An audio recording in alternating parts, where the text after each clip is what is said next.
Hello, I'm Jesse McAnally. And I'm Andrew DeWolf. And I'm Brianna Jones. And I'm a bad Cinderella. And welcome to Musicals with Cheese, a podcast where I try to get Andrew and Brie to like musical theater. How are you guys doing today?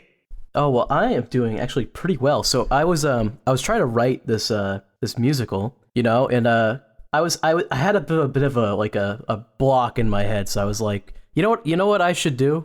What if I just took another song from a different musical and I put it into my musical? Yeah, but what if you're really, really lazy? You won't even look at like other kinds of musicals. You're gonna look from a musical based on the same source material as yours. Oh, that's really smart.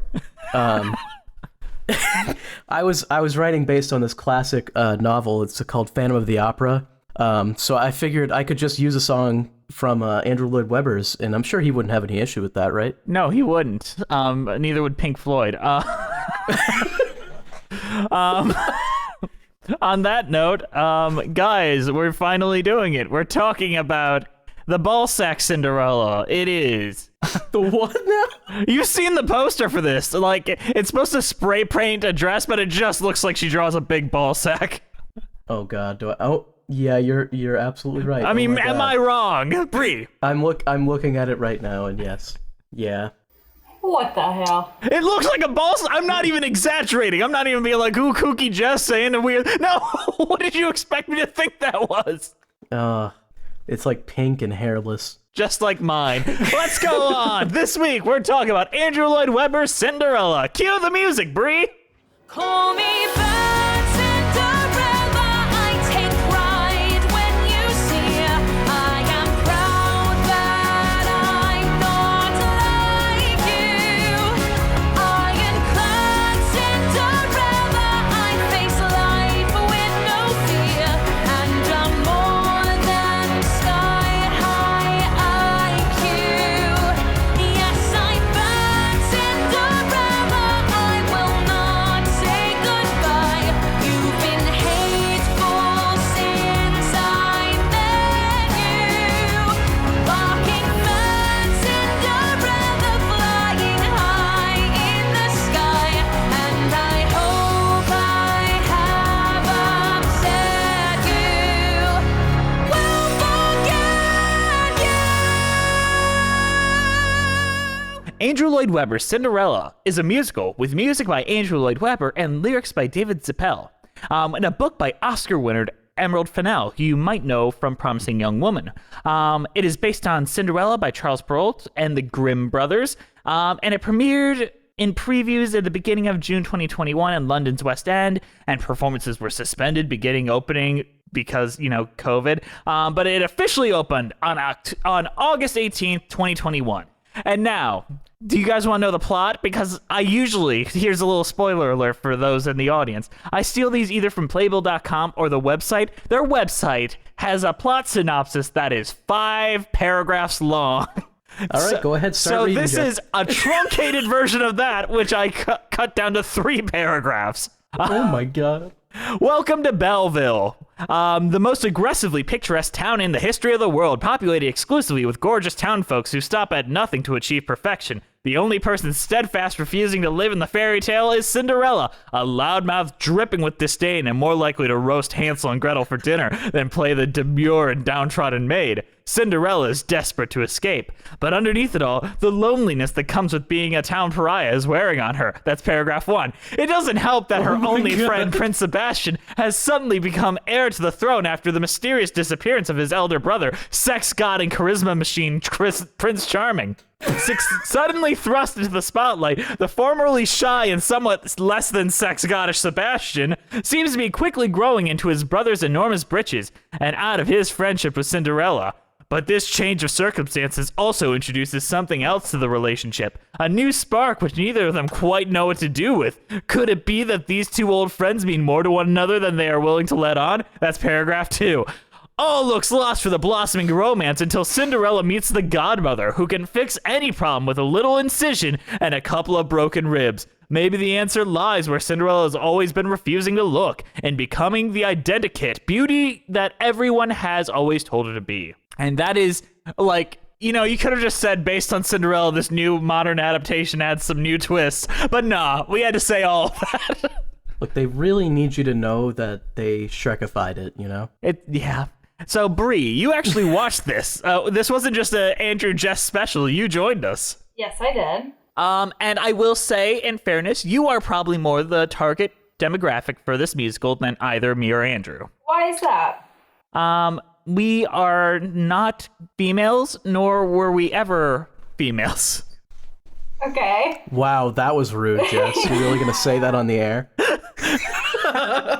Like, I would say that the target audience for this are teenage girls, which neither of us are. But you at one point were. Okay, yeah. I've seen lots of adaptations of Cinderella. Yeah, like, what's been your favorite? Cinderella.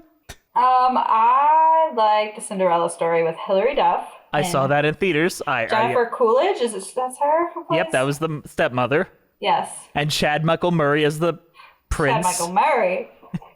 Yes, I forced my mother to take me to see that in theaters. Andrew. Chad. Yeah. I don't know who these people are. Have you not seen it? No. Oh. Oh, I know what we're doing for Patreon now. All don't three watch of us are very watching many- the Cinderella movie. I don't watch very many Cinderella adaptations, even though there seems to be like a million of them, so... Yeah, there is. Have either of you seen the Disney adaptation with Brandy and Whitney Houston? I don't think so. Um, Oh, wait. Yes, I have. think so? That's the, That's the Roger and Hammerstein adaptation. Yeah, I saw that. That one's very, very good. And that where one is really good. a lot of the music in this musical it has come from. So Bree, what is your initial Controversial thoughts? takes. My initial thoughts? Yeah, what'd you think of the show? So, like, I think I told you earlier, but I like that it was very inclusive.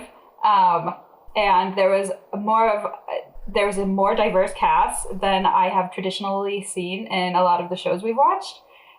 But you could definitely tell that this was written by Andrew Lloyd Webber, because there are just very, very odd moments at times. Like when the Queen sings the song about her son being very hot, or when the girl says, Classic. I have daddy issues or severe daddy issues. And he goes, isn't that bad? And she's like, not for you. And I was like, all right, cool. Classic. Is that implying butt stuff? What? I was very confused at what the implications of that were. And then That my she's favorite very part, clingy. my favorite part was the angry dancing. Yeah. He was so angry. Yeah, I was really expecting a lot out of the book, like the script itself, because Oscar-winning screenwriter and director Emerald Fennell, who directed one of my favorite films of the last year, A Promising Young Woman, very, very good film. Some elements that aren't great, but I'm sure more smart people than me have thoughts there. So I was like really going into this like, yeah, let's expect something better, and it's fine. Like it didn't don't think blow it's me bad. away. I didn't expect it to. I didn't expect it to blow me away. It's Cinderella. It's aggressively mediocre. Yeah. You see, Andrew, where I say it's bad, I think the music is where it's really bad. I think the lyrics are where it's really bad. But I don't remember anything lyrically impressing me or standing out as terrible. It wasn't, so the lyrics weren't as bad as like Diana or anything like that, but Diana, I left with an impression of something. I know that. yeah, I don't mean it should go 180, but at least I remember scenes from Diana, and they left an impact. I remember stuff being bad from that. So there's like a, you have the scale of like things are good and then they're bad and then things in the middle are just forgettable and like they're the worst basically. Yes. I kind of subscribe to that. So I feel like this is like right in the middle where it's like, I'm not going to remember this in a week. Yeah, I was really hoping for like another Diana here. I was either hoping to be surprised how good it was and then be a champion for this, like the underdog champion of this musical, or have a Diana where we're just angry. But here it's just like, it feels a little late, as weird as that sounds. Like, did you watch Ella Enchanted when you were young, Brie? I saw that too. Yeah, I did. I like Ella Enchanted because that's a good, like, deconstruction of the fairy tale in a way that kind of adds modern elements and brings new vibes to it. And I was really hoping this would be there, but this feels like it's even a little behind Ella Enchanted as far as how... This one is right. It's like keeping pace with Shrek 1. It's like, yeah, we're on the same, like, remember fairy tales? Those existed. What if, like, modern stuff, too? It's like Shrek 1 with big scoops of 2012 Tumblr on there where it's like, I'm not like other girls. I wear plaid. I drink beer. I ain't like girls that wear dresses who are somehow less valid because of that. Scoop in some gatekeeping, you know? A little bit. I will say that I think this Cinderella had more personality than most in the Cinderellas that I've seen. Yes, but how much of that is the script and how much of that is the performance? Because one of the big things that are really, really effective here is Carrie Hope Fletcher as Cinderella. Like, this entire show revolves around her as a performer, and it suits all of her strengths. She's a belter, she's a comic actress, and she's selling all of those things. But I'm imagining, like, any other actor stepping in here wouldn't have as much impact, and I can't imagine it. Okay, so this story doesn't make any sense. Bree and Andrew, why don't you guys team up and try to tell us what happens to this musical? Look, I mean, it's Cinderella, but they change like a couple things. She goes to This is Botox at the end of Act 1. Come on! Yeah, but that's just a replacement for the normal Godmother stuff. That was like the moment I was like, what the fuck? Like, that was the stuff that they actually change is like, this is an alternate universe where the whole town is like perfect, which is like not an aspect of Cinderella. No. That usually exists at all. And Prince Charming is missing or presumed dead. And they don't really ever explain it. He just isn't dead, but... No, he went off with his gay lover. Come on. Yeah, he was supposed to be wed, and he ran away. He didn't want to be. Fair enough. Because he wanted to be with his boyfriend. It was adorable, and then he marries his... That's like one of the few things I really like about this show is that twist. The two kings of Belleville. No, that's great. That's fine. I'm not gonna lie, that rings so weird to my ear because Belleville is just like a shitty suburb outside of Detroit around us. Wait, Jesse, could you be one of the kings of Belleville? I could be. Brie, are you a bad Cinderella in Belleville? The most perfect shitty town in the world? And Andrew is the second king? Yeah, he's my I don't live my in husband. Belleville. No, I go escape and you become my husband and rule Belleville with me. You see, Jess, you say stuff like that, and then all of our parasocial people are going to start actually posting like that's true. Draw gay fan art of us. I support this. Do it. Oh, God. Give Andrew abs. But Cinderella is a bad Cinderella in this one. Which honestly, that should have been the name of the show. They should have called it Bad Cinderella to like. I agree. Like, just imagine like a normal Roger Hammerstein Cinderella, and then the spray paint is the word bad instead of the spray painted ball sack dress. Like, I don't know how no one did that, but okay. Do they ever explain why she's bad? Like, I know she has like a can of spray paint at one point in time. She put a dick on the statue of the prince as a joke. And ruined the town, and then they string her up to a tree like they're gonna burn her on a pyre, then they just don't. Yes. The whole thing is just incoherent. She's also like best friends with the other prince, like, but she's a servant girl? Like, how is this a thing? Andrew, we need to have the romantic leads have a connection. But that's the whole point of Cinderella, is that they don't, right? Like, that's the story, that they don't, then they meet at the party in the slipper, like... Isn't that's Cinderella, right? They kind of ruin it with that. Well, it makes more sense in the original Perrault book if we recall back to Into the Woods is the ball is not just one night and then she runs away. It's 3 nights and then she leaves the slipper the 3rd night. So they have 3 nights of getting to know each other. True, but this is already implied that they basically want to marry, and the only thing stopping them is the fact that he can't find her at the party. Andrew, no, it's because she's so self-conscious about herself all of a sudden, even though throughout the entire Act 1 she seems very confident and not give a fuck. Yeah. And it makes the whole godmother thing seem like nonsensical. Like, why would she go and get surgery? Like, the prince already wants to marry you, basically. Just go to the party. But I don't think she knows that. That is a thing about the clarity here. I don't know what she knows, so that's kind of an issue. It feels like the prince is being pretty straightforward. He's like, well, I mean, I like you a lot. I think we needed a bit more dancing around that between them to make that clear. Because he says, I want you there, I need a friend there. So then he, like, when he's talking about her coming to the ball. So I don't think it's Please, very clear to her. I really need you to be at the ball I need where you to I'm be there. I going need to a announce friend someone there. to marry. Take a hint, lady. Well, maybe that is her taking a hint to, like, I need to pretty myself up, but the thing is, she's always kind of pretty throughout, and the makeover doesn't really change that much. It only just changes her hair color. Yeah, that's about it. That change, and it makes Act 2 so lame, because it's like, instead of the prince trying to find her, it's just like, oh, you actually wanted that other girl. Wow. My It's stepsister. and it's like, no, he clearly didn't, but like, okay. It's one of those things in a lot of romantic comedies where if they would just have a conversation, all the problems would have been solved real quick. Yeah, and it's like, literally, this wasn't even a problem in the original story, and you added in this lame cliche into a story that didn't have it before. Why would you do that? I don't think she was that bad, as in the bad Cinderella.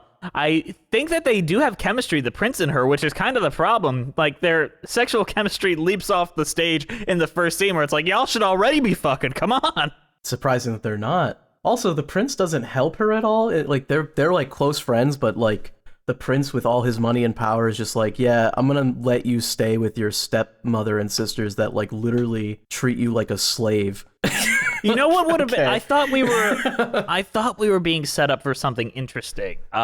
With the midnight thing, where she'd be revealed in front of everyone, and then be seen as like she was the belle of the ball, and then it would be revealed, and then like she is embarrassed and runs away. Like, at least that's an actual like plot thing that would have come up, but the midnight doesn't come into much of the problem. It's not a narrative tool they're using. It's just carpet dressing. I also thought they were gonna do something where like the prince does end up finding her and then he picks her, but then the townspeople are like, oh, we all don't like her though. Like, What kind of you queen can't would she be? Yeah, you can't pick her, and then they just don't do anything with that at all. Like That would have actually been a really interesting Act 1, like, whoa, what's gonna happen next? Like, he picked her, and she picked him, and the townspeople don't like her, and then she turns back into herself, and then she's getting tied up for the pyre again or something, and the prince is with her too this time. That at least would have been a thing. And it would have been like a something to really meaningfully separate this from like normal Cinderella. Whereas now it's just basically Cinderella, but with Extra steps. With extra steps, yeah. But I think that's why it frustrates me so much here. There's a lot of stuff that I think could have been really great, and it's just not there yet. Yeah, and it probably won't ever be there either. Do you think they didn't call it Bad Cinderella because the marketing team was worried that would have gotten memed really hard? They still keep the song called Bad Cinderella, though. I feel like they were more worried like the reviews would be like, Bad Cinderella is right, Ben Brantley. More like wait, it already is called that. Brie, are we being unfair here? I mean, we are not the target audience. Are we just tearing apart something not designed for us? Yeah, probably. I don't know. It's our show, Jess. We're allowed to. Yeah, yes. you're allowed to. I mean, I don't know. I don't know if this is necessarily targeted at teen girls. Who is this for if not for teen girls? I don't know. Some of the comments in there, I would not want my teenage daughter to see it. I have daddy issues, which is a good thing for you. That's pretty weird. That is pretty weird. Pretty weird. I think that this is targeted at Andrew Lloyd Webber. He probably thinks all of this is very funny. Like, could you imagine? Because when I think of Cinderella, I think of like anywhere from kids from like 4 to 10, maybe, like young girls who love princesses. So, I mean, if you were to take your like young toddler to see this, like, is it appropriate for a toddler? I wouldn't say so. I mean, they wouldn't get any of the adult stuff, but it probably would still be something you should. Is that why they made the dress look like a ball sack? Where they're like, oh, this isn't for the toddlers? Not for the toddler audience. It's, I don't, that's a good point, Brie. Who is this for? I don't know. Maybe more adults, but It's not quite edgy enough for it to be adult. yeah. Like, even like Superstar was edgier than this, and that was kind of like an all ages kind of thing. I think it is meant for teenagers. I think they were trying to appeal to like edgy teens. I guess it was trying to get like the Legally Blonde, Heather's Yeah. audience, maybe. Yeah, which I is can like, see that. teenagers. But Which honestly, it's missing certain elements to have it be that. It needs like catchier songs, well, if that makes sense. You have the one, the Bad Cinderella, that is Rodgers and Hammerstein's own little corner. but to be fair, it is a good song, even if Yeah. it is, the melody's ripped wholesale. But like, it's still a good song, and it's catchy. But like everything else, like there's not even one other. You'd think there'd be like a big number, like a Wicked style number, and there's just not. The only song, like, now that we're sitting here thinking about songs, that like pops into my head, and I don't know if it's because I like it or because I hate it, is the Unfair song. Unfair, unfair, that one. Oh, Yeah. Didn't the step sing? That's it. That's the only one that pops into my head. Oh, is that the one when she's about to be wed? No, this was like just the one when they're like, it was their first introduction number where they're like talking about how shit's unfair for them. Oh, okay. But I that's remember it. I Know You because I kept trying to figure out if they were using something similar from Sleeping Beauty. I know you, I danced with you once upon a dream. Yeah. Even though the context is completely wrong, but yeah. Is it Hunk's song? Either Hunk's song or Man's Man. That one was when the mother was singing about Yeah. charming. Look, Okay. there's no bangers in here, okay? That's all No, I'm no. saying. But let's talk about how there is an objectification of men in here, which It's fine. is fine, and I kind of like, is what I'm trying to say. I actually kind of like that element of this. It's a really good way to like juxtapose Cinderella with like the male figures and how women are often portrayed on Broadway as opposed to women or men. I like that element. I wish it had more to do with the actual story. Yeah. I mean, who I don't cares know if what there's we... more to say about this. I mean, there is the next thing we should do, which is compare our opinions to those of the theater critics. It's time once again for our favorite section of the show. It's time for previews. It's time for previews. It's time for previews. All right, so I will be reading the review today, and I will do it in my best British accent. Probably not. No, that's a bad idea. So, this is a New York Times review by Matt Wolf from August 19, 2021, and the title was, Andrew Lloyd Webber's delayed Cinderella is worth the wait. Cinderella finally got there, albeit well past midnight, 5 weeks after the show's aborted July 14th premiere, and with numerous other dates offered and then dropped along the way. Andrew Lloyd Webber's new musical at last opened here Wednesday at the Gillian Lynn Theater. And guess what? The long-awaited show from the 73-year-old industry veteran turns out to have been worth the wait. Cinderella is a big, colorful production, painted in deliberately broad brushstrokes by the director Lawrence Connor, that turns a time-honored story, somewhat, on its head. Wait, are they saying that it's somewhat on its head, or are they saying that it's somewhat a time on I its story? cannot honestly tell. I think it's just somewhat on its head.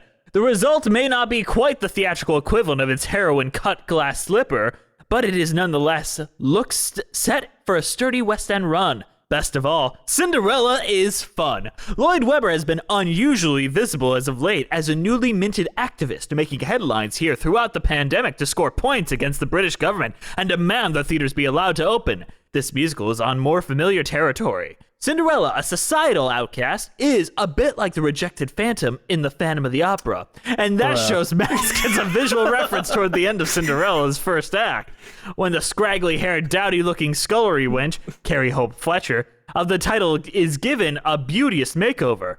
She finds herself in the care of a godmother, Gloria Onitri, who would seem to be a dab hand at plastic surgery, and within minutes Cinderella is covering her face as part of the treatment. The score tilts heavily toward the power ballads that tumble from this composer's pen. One or two can be trimmed to the benefit of an overlong production. The aggressive number Bad Cinderella early on establishes the gifted Fletcher's clarion-voiced rebel as a troublemaker amid the manicured Evruns of the show's picturesque French setting, where everyone is devoted to the beauty and physical perfection. I doubt Cinderella itself will ever be a show of legend, but its fairy tale rewrite feels like a happy corrective to grim times. Cinderella arrives at the ball, by which point the audience has had one as well. That was just a commercial. Yeah, it was an advertisement, Andrew. Yeah, I feel like Weber might have just paid for that.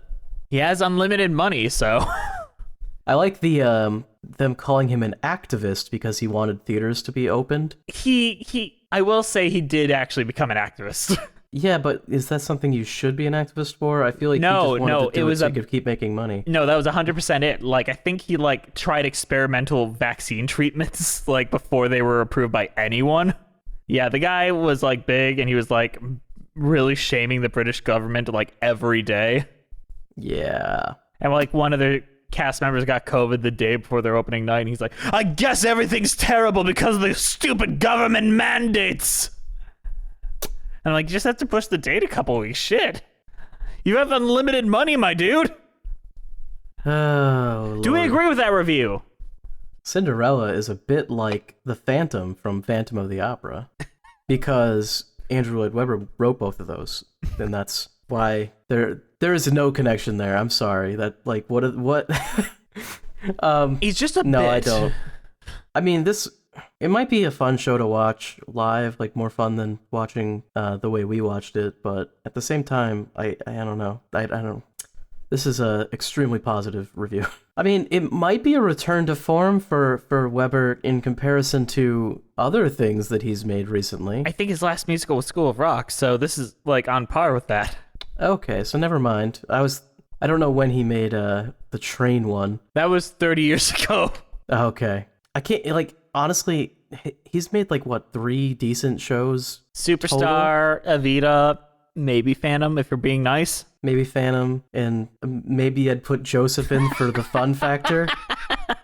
But honestly, like, even none of his shows are even as fun as that show, like, outside of those. Yeah, you're right. He's a very overly serious man. He needs to just lean into, like, what he did well in the past, which is, like, that, like, progressive rock kind of style that he used to do. He wants what the kids like, which is like weird pop shit. Yeah, but he doesn't even do it well, though. Can I describe for you, like, if I could describe this musical in one image, it's Steve Buscemi with the skateboard over his shoulder saying, how do you do, fellow kids? Yeah, I get that feeling quite a bit when I was watching it. Yeah. I don't know. Jesus Christ Superstar has all those, like, weird time signature, like, guitar riffs and stuff. Like, do more of that. That's sick. But, I mean, that was, like, what, 80 years ago at this point, so... He did that when he was 19, my dude. He was a kid. Like, I'm going to do the best thing in the world. Now he's like, Cinderella! Steal from Rodgers and Hammerstein. Why the fuck not? He just can't do it anymore. And I don't know. It's sad. But you know what? Let's stop talking about Andrew Lloyd Webber Cinderella. I don't know if you're aware of this, but there was another Cinderella musical that came out this year. It was on Amazon. It starred Camila Cabello and James Corden. We are not covering it on this show for obvious reasons of that we love ourselves a little too much. Does it have music in it? Yeah. Oh, well, then we're going to cover it eventually because someone will pay us to do it. But Maybe. Elizabeth Eston and I covered it on Patreon with Cheese, so if you want to check that out, check it out. But they, like, sing Queen Somebody to Love in it. Like, it's... Oh, no. But I thought, are there any original songs? No. Didn't think so. Okay. Wait, maybe one, I don't know. There's, like, the 1,000,000 song that maybe Camila Cabello wrote. They sing Material Girl. It's very bad.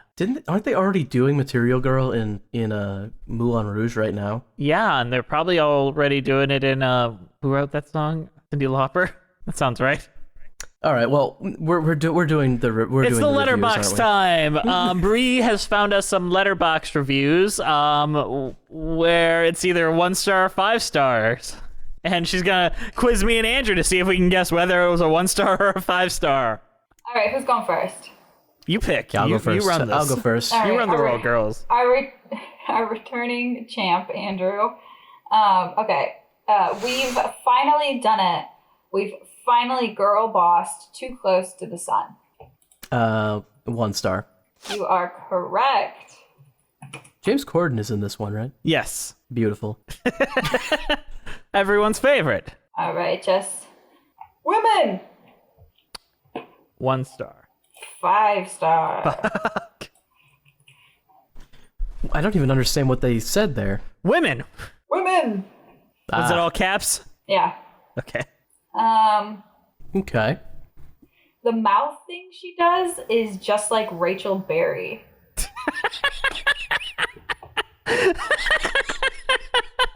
Andrew's face. That's a 5-star. That is a 1-star. Do you think a Gleek would like this, Andrew? Come on. Yes? They like high quality content, Andrew. How dare you? Just that is slander, and you know it. They like Glee. They like garbage, Jess. Okay, I don't even know how to pronounce this word in here. I'm gonna skip this one. All right. Okay. The worst fucking movie I've ever seen. 5 stars. That is 5 stars. Like, it's literally just a guess, because it doesn't matter what the text is. Letterboxd is nonsense.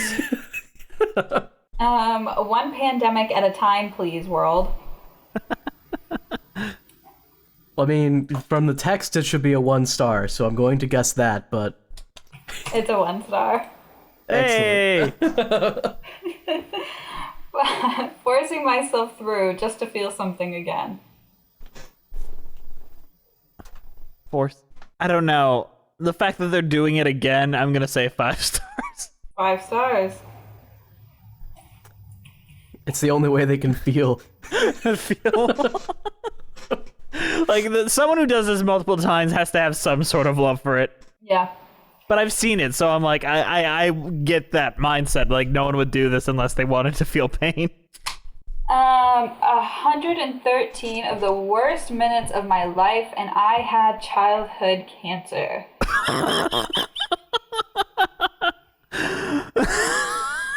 Yeah, I mean, if it's like a comparative review, I mean, maybe that's a 5 stars in comparative to like cancer, but that's a 1-star review. I'm guessing. That's a great review, though. That's a Okay. great. They should review all movies. I like this one. Cinder Circle Durkle. What? That was the review. Cinder Circle Durkle. Ah. Oh, yes. Oh, yes. Cinder Circle Durkle. Well, I just won't get this one. I'm gonna give it 1. It's a 5. He doesn't understand. Doesn't understand. What is it, Andrew? I don't get it either. Okay, I thought about like maybe like a circle jerk around So did Cinderella I. or something. Are we It's a gonna circle bukkake circle. Cinderella?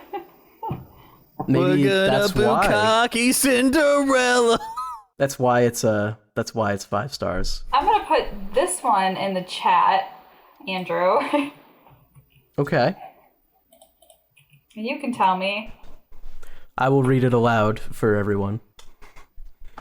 Enjoyed ye homoerotivism in the graveyard. Elaine Ma did it again. I thought that one would be funnier if you read it. I mean, I think I see what, I mean, this is obviously so enjoyed the homoeroticism That's what I in the thought. graveyard. I don't know who Elaine Ma is. Elaine did it again. Elaine Ma did it again. All right, I mean, the word enjoyed starts the whole thing, so 5 stars. 5 stars is correct, Andrew. Enjoyed the homoeroticism in the graveyard. Elaine did it again. They were having a rough time typing. In this world, women cannot sell clothes because sexism. You know what? 1 star for sexism. Yeah, you're right. What's our score value right now? Andrew, you are sitting at 4, Jess, 3. Fuck! And there's 2 questions left. He's gonna beat me, Brie. All right, let's go. All right, Andrew. Why must films be good?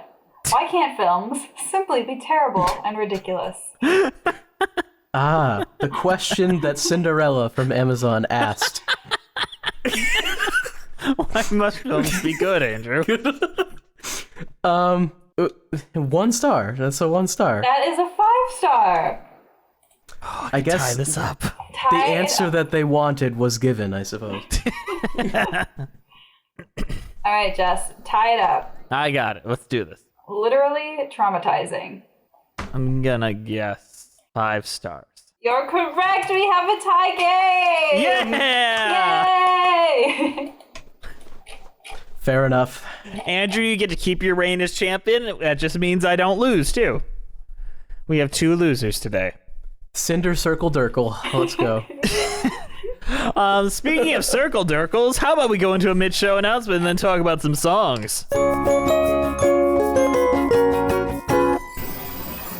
Hey guys, sorry to interrupt you in the middle of the show, but we've got a shell at you. Today's show is brought to you by the extremely kind donations by our donors over at Patreon. Andrew, what's Patreon? What's going on there? Oh, Patreon's where you can go if you like to give us money, so we can continue doing our show. You also get some perks. We have Patreon meetups. We have Patreon exclusive content. You can request episodes. All sorts of stuff you got going on over there. Yeah. A lot of cool things. Come join us. Our current patrons are Melissa Goldman, Terry Needleman, John Donna, Leighton Ackles, Danielle Renix, Jess the Stampede, Ewan Cassidy, Taskier, Monica Thoreau, Mina Manieri, I love you, Mina, I'm so sorry, Brent Black, Haley Murray, Nathaniel Stacey Coombe, Joseph Evans Green, Carrie Ahern, Mary Lou Choquette, John Van Alst, Russ Walker, Musical Hell, Emily Gracie, Tablam, Kyle Summers, Denise C. Scoot, The Technicolor Dreamcoat, Liz Lim, Allison Stuller, Nothing is Certain Except Beth and Taxes, Thesbian, Ren Cullen, Wait in the Wings, Raphael Martinez Salaz, Robert Benjamin, Jessica T., Mitchell Young, Chai Teacup, Katie McDonough, Timothy Keys, Jeffrey Machado, Chris Marcotte, Tamimu Robinson, Kiji Marie Anastasio, Layla, RJ Narija, Sebastian Canino, Avon Regan, Lizzie Keynes, Charlie B., Patrick Deering, Courtney Schreiner, Joe, Avery Brinson, Mary Lynn Brown, Mel Cormack, La Femme Fictionale, Bjorn Hermans, Trenise Massey, August Gorman, Mac the Knife, Eric S., and Toriana Vestal, and Sammy the Most Lopez. Sammy there is giving us $100 a week, so thanks, Sammy. Wow. But they give us a little financial support that helps us keep the lights on here at Musicals with Cheese. If you would like to join them in supporting us and get tons of fun perks, such as Patreon commentaries, our episodes a day early, or even earlier, come join us over at Patreon. All right, you guys, you ready to get back to the show? Let's do it.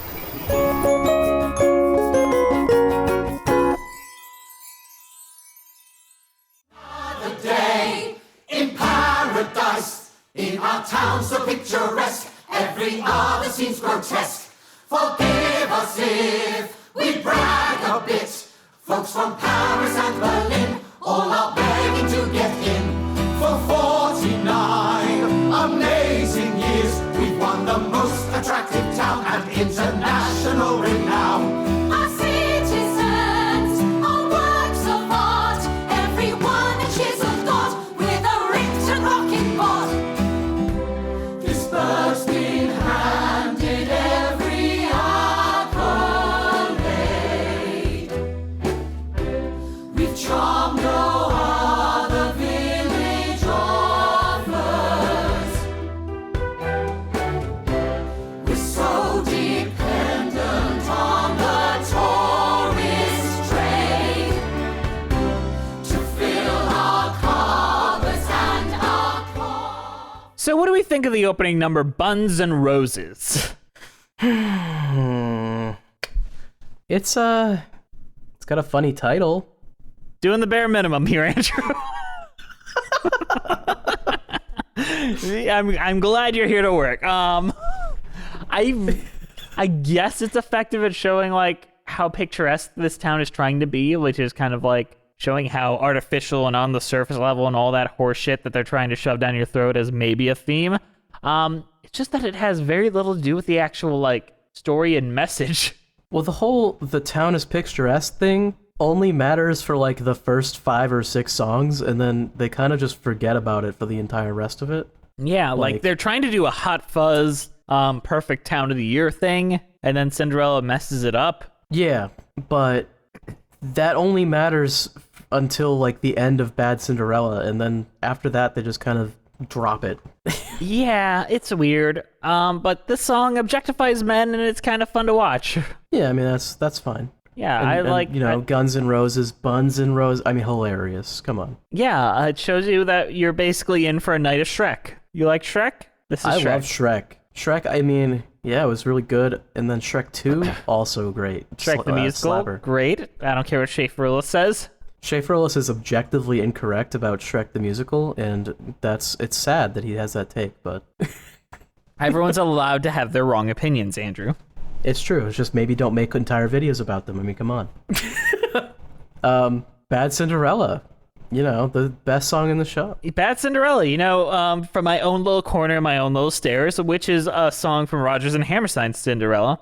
But the thing about this song so Andrew Lloyd Webber got the rights to most of Rodgers and Hammerstein work, so he can use them however he likes. He does give credit. Does that make it okay to just outright steal a melody? That's everyone's guess. But It doesn't, like, I don't think it's a question of whether it's okay or not okay. right. It's a question of why are you being so fucking lazy? Like, we know you know how to write songs. And it's like, if there was an obvious reason to do it and like you worked with it more, like he doesn't even play with it. He doesn't even toy with it a little bit. It's literally just, here's the melody. It's in the song. Let's provide an example of how it can be used very subtly. So Stephen Schwartz did Wicked. In the song The Wizard and I, they set up a recurring theme for Elphaba, which is her basically like, unlimited, the future is unlimited, where on surface that's its own melody. But if you break down those notes, unlimited, it's Somewhere Over the Rainbow. Those are the notes to Somewhere Over the Rainbow. It's very subtle, but if you know it, you can't ever unhear it. This is just the melody to My Own Little Corner in My Own Little Chair from Rodgers and Hammerstein's Cinderella, so it's distracting. Yeah, it's not even like a thing you have to like listen for. If you've heard the original song, it's just there, obvious and blatant. It's like, Bree, play them right next to each other right now. Call me bad Cinderella, naughty girl, got a rose. Your unkindness doesn't shock me. Barking mad Cinderella, mock my hair and my clothes, and I hope I have upset you. Well, forget you. In my own little corner, in my own little chair, I can be whatever I want to be. On the wing of my fancy, I can fly anywhere, and the world will open its arms to me. I'm a young Norwegian princess or a milkmaid. I'm the greatest prima donna in Milan. I'm an heiress who has always had her silk made by her own flock of silkworms in Japan. yeah, it's not like a, oh, if you hear it, you'll never unhear it. It's just like, no, it just is. That's just that it song. just is. And you know how you sometimes seem like the punk rock Disney covers of like famous Disney songs? It's Yeah. like that. It's like that on the nose. But the thing is, it doesn't even serve the same function as My Own Little Corner, My Own Little Chair, because this isn't even an I Want song. This is just her, I'm a bad Cinderella, nobody likes me. We don't know what she wants. We don't know her drive. She's just her describing herself and how people see her. It's very strange because it's like she just gets an I Am song. Before an I Want song. This feels like this Yeah. should be a react. We should have like her goals and then this song, which is like her like confirming this is who I am. It might be better if it was like a this is how people see me, but it's literally no, she's just a bad Cinderella. Like she isn't, because she does do vandalism and like It was a joke. Can't people What's take a the- joke? what's the joke? I put a willy on the dead prince's statue. What's the joke? If she was some sort of like wanted to abolish the monarchy, like radical. If she had like, actually okay. beliefs that she wanted to stand by, that would be really interesting. It's like it's just disrespectful. Like if you don't actually believe anything like that and you didn't do it for any good reason, you're just being disrespectful to the prince that it's your friend's brother who is now presumed dead. You know, I didn't quite break it down like that, but you're right.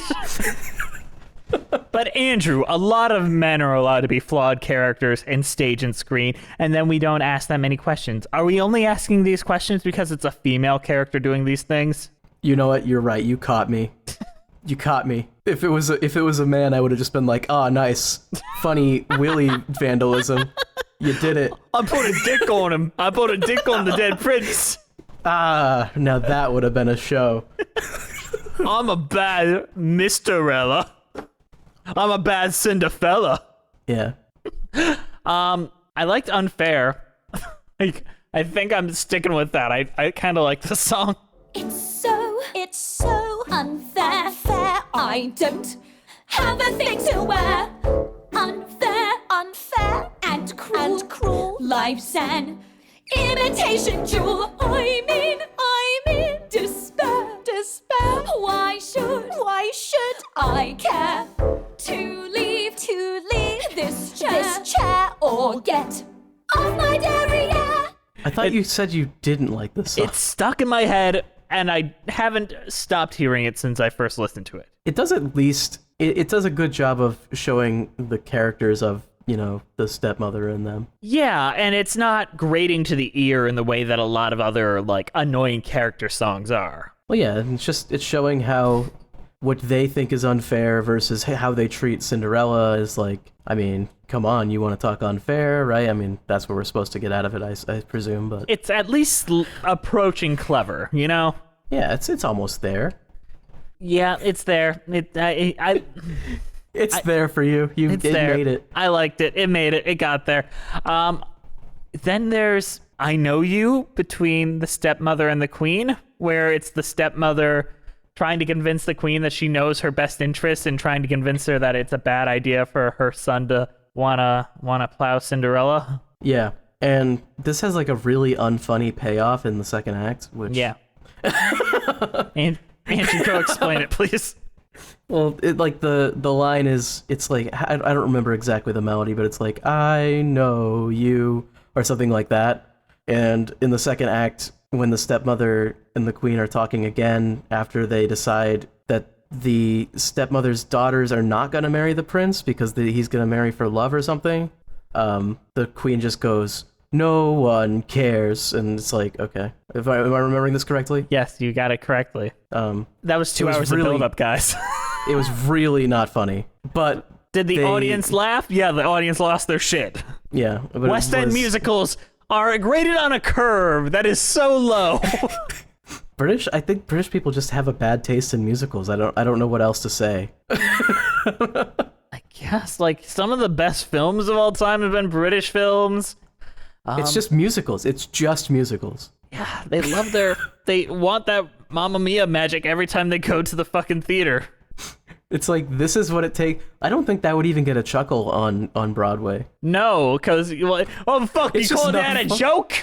It's like, that's just not, it's not even funny. It's... Maybe it's because it's kind of, like, almost replicating Western, like, American humor, but not quite getting there. So it's like when an American movie or an American musical appropriates British people, and it's like really, oh, jiggery pokery kind of thing. Maybe this is like the British equivalent, where it's just this annoying humor that feels like the worst side of America, and they just think it's hilarious because, like, that's American humor. Mina Maneri, tell us if we're wrong, or maybe you're just definitely wrong. Maybe that's just hilarious. Maybe this is peak comedy. Maybe we just don't quite understand what humor is. We have been called catty and crass. Maybe we're humorless as well. Let's talk about Beauty Has a Price, the Godmother song. I know what you're wishing for. Beauty has a price. It's well worth the squishing for. Corsets are a vice. Don't think twice. In a trice, you get what you wished for. Buckle up. Don't forget, beauty isn't cheap. It can cost you all you own and your beauty sleep. But forewarned and adorned, I will grant your wishes. Yeah, I don't understand what happens in this scene. Bree, do you want to try to explain this scene to the audience, please? Go ahead. Bree, do this. Cinderella walks into a shop, and she's looking at these shoes, and I guess the godmother comes out of nowhere, and she's like, what do you want? And she's like, well, I want to look beautiful for the ball. And she's like, okay, like, we're running out of time, but like, yeah, we can do that. And then she's like, she tries to pay her in cash, and she's like, no, we don't pay for things here in cash, we pay for them in dreams. And whatever the fuck that means. Whatever the hell that means, we don't know. It's whimsical, so Jess. she trades her most prized possession, her necklace, from her mother or her father, or both.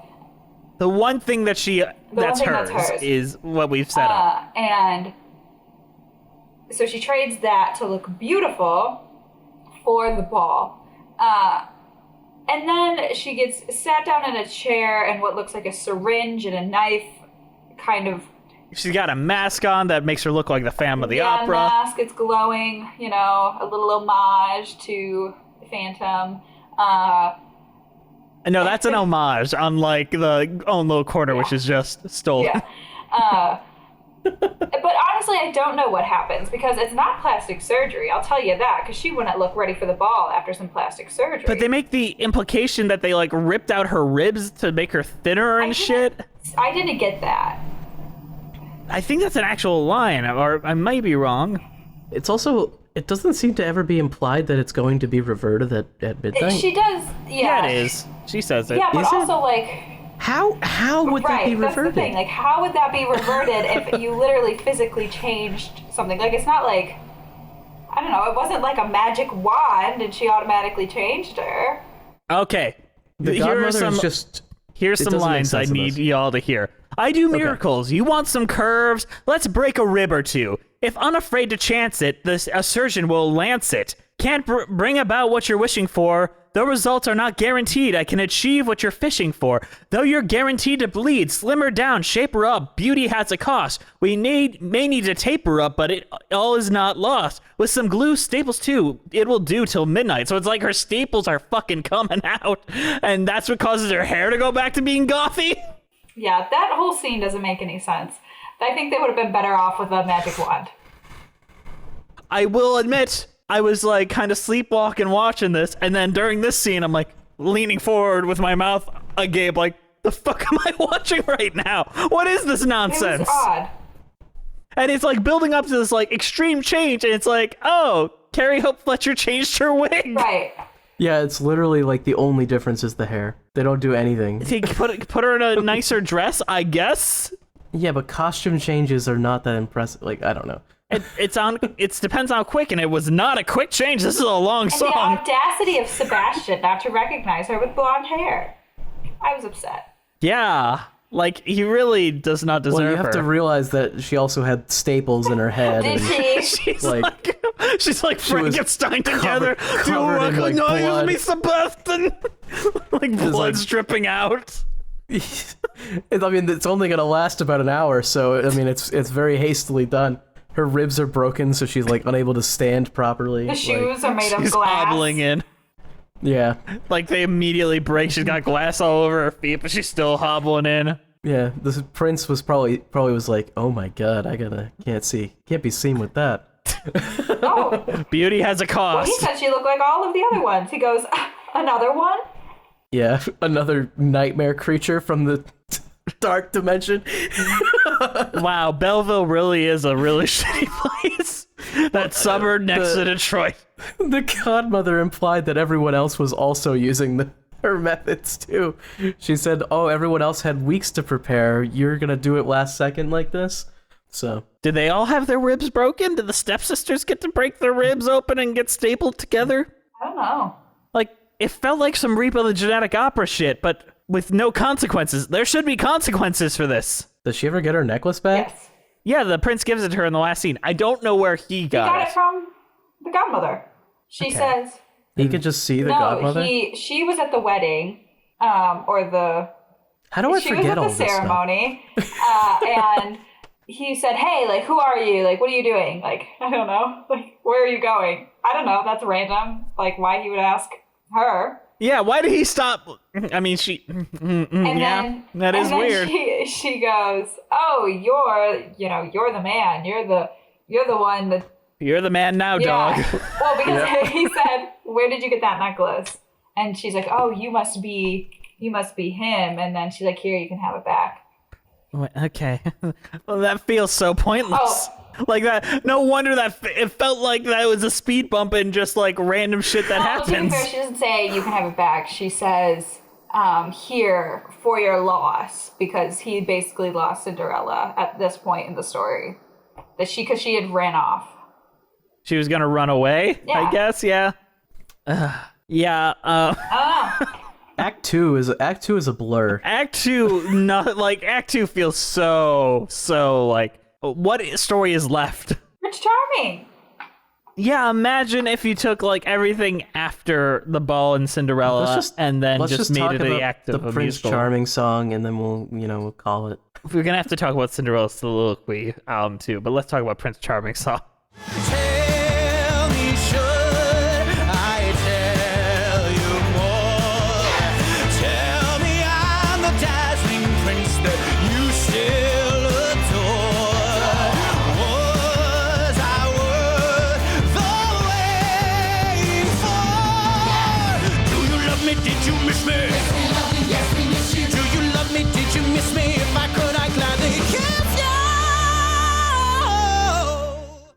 It's good. This is probably one of the better ones. This feels like it's the reason why the show exists. Yeah, I would agree.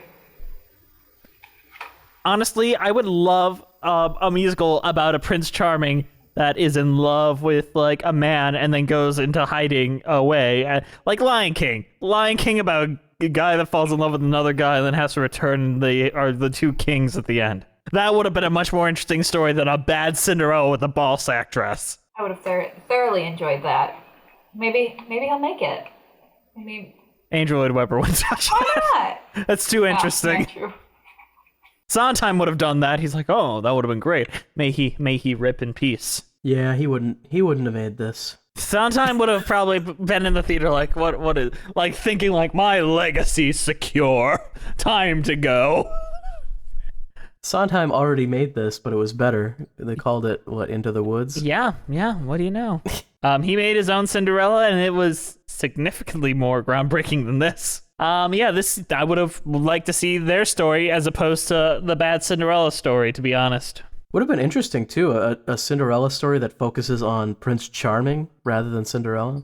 You could have done so much with that. I'm not even saying a Cinderella story. I'm just saying, like, a story about a Prince Charming that falls in love with a guy and then is like, oh no, I love. That's the true, like, love conquers all story.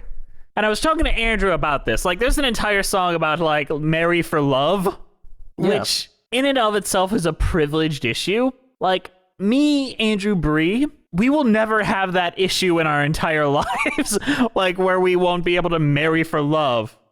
Am I wrong here? He's talking down to all of the people in the town who wanted to marry for status, but it's very easy for him to say that because he already has status guaranteed to him. So yes, but I guess it is a privileged position, is what I'm saying. It's like he wants to marry for love, and he's telling everyone else to do so, but everyone else is trying to marry for status, which is something that he was given at birth and threw away. And aren't the townspeople starving? Is that just something I threw in there, or did the queen say that?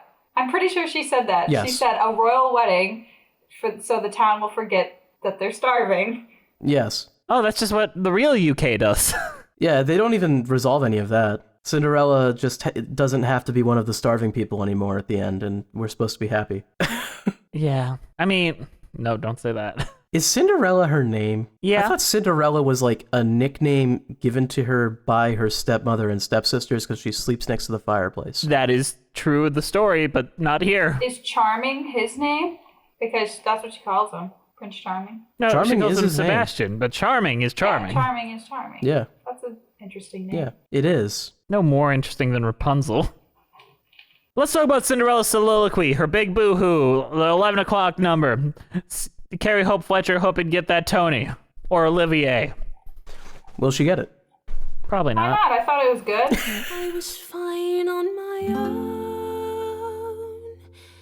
made of steel, hard as stone.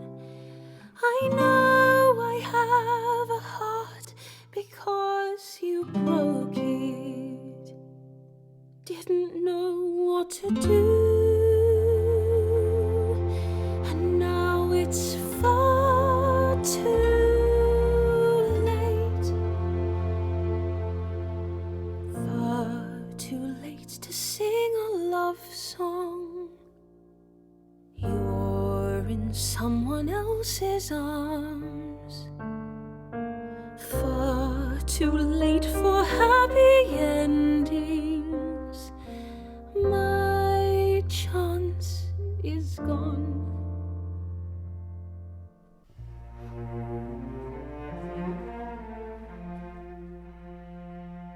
I thought she did great. I just don't think that. I don't know. I don't think she'll get it. I don't know why I do. Has anything better than this come out this year? I don't know the UK nearly as well as Broadway, so I don't know. Andrew Lloyd Webber's really hoping for a Broadway transfer sometime next year, so maybe this will do great on Broadway. I don't see it happening, to be honest. This feels like a West End show through and through. Webber has the money to make it happen regardless of if it's successful, so... Phantom of the Opera is never getting off Broadway.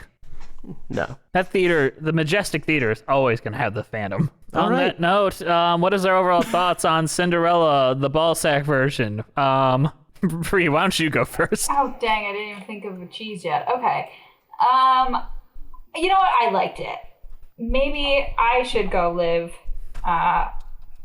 in Europe and watch all the West End productions, because I liked this one. I thought the cast was great. I love Sebastian and Cinderella, who they're played by. Fantastic, great chemistry. Mm-hmm. It's a little weird at times, but I'd watch it again. As for a cheese, I'll give it a feta, because feta is mediocre. Oh boy, what a roaring endorsement. I liked it, but it's mediocre. It is mediocre, but I liked it. It's great. I mean, I always have to come at this from, you have to spend $100 to $200 to go see this thing. Oh, I want to do that, but... Yeah, that's how that's been my criteria for musicals with cheese since the beginning, I hope you know. Which is why sometimes I come a little harsher. But Andrew, what do you say? Man, it's just very bland. This is gonna be one of those ones that I'm just gonna forget. You know, we'll be doing some sort of a Lloyd Webber ranking, and I'll be like, "Oh right, that existed." You know, we're doing that after this. I hope you know. Oh, okay, good. But next time we do one, I'll be like, "Oh right, that one existed." It wasn't bad enough to be memorable because it was bad, but it also wasn't good enough to be memorable because it was good. It's fine. I can't recommend it. Watch the Rodgers and Hammerstein one. That on Disney Plus. Yeah, Disney Plus, really good. That one's very diverse. Great. Whoopi Goldberg is great in it. Jason Alexander, wonderful in it. Absolutely. That one's great. Fantastic. Go watch that. Yeah, it has some of the same songs too. Is that the one with Brandy? Yes. I do like that one. It's been a very long time since I've seen it.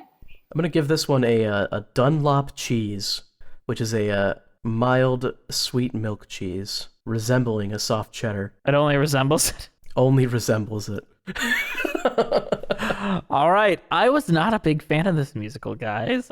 It was not my thing. And I know people like to say a lot that I just like to pick on Andrew Lloyd Webber. I don't like picking on Andrew Lloyd Webber. I want good musicals most of the time, guys. I hope you know that. I never want anything I watch in this show to be bad. Sometimes it just is. And that's the way things gotta be. So, at a place called Murray's Cheesery, they sell a cheese called Cinderella, but I'm gonna spray paint across it bad, so I'm giving this a bad Cinderella. You are so creative. I know, I'm more creative than Andrew Lloyd Webber. You know who else is very creative, though?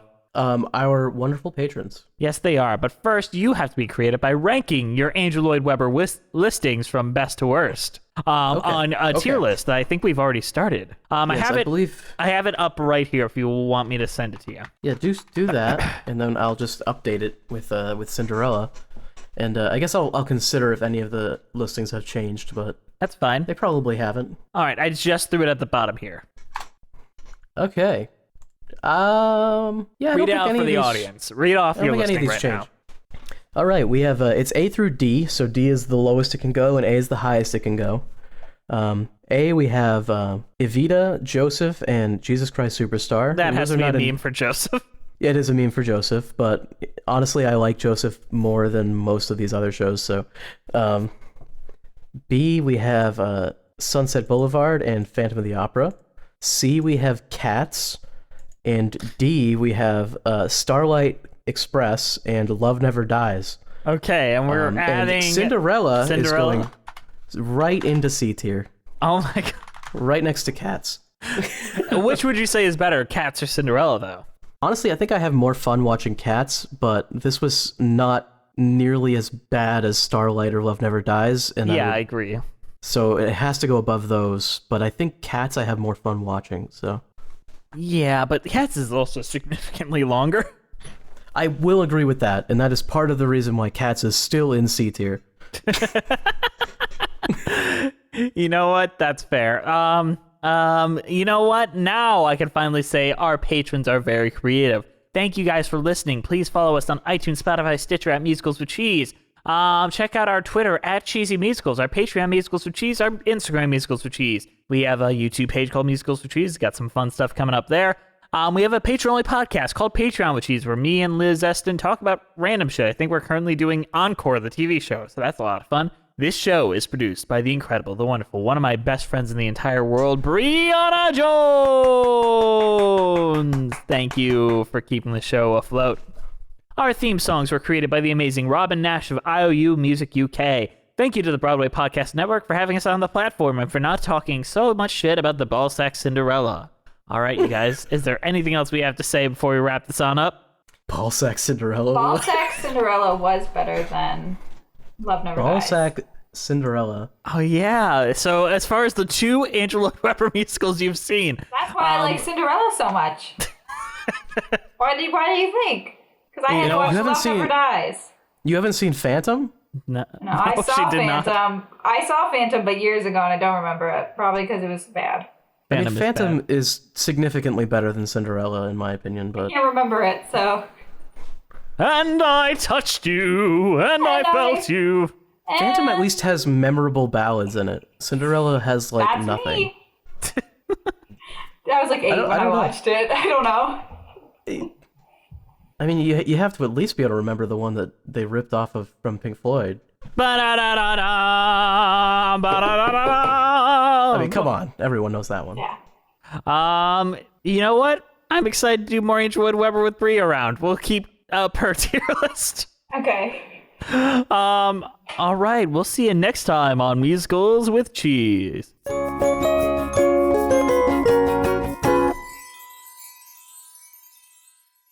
I'm a bad Cinderella. I am In bad my to own the little bone. chair.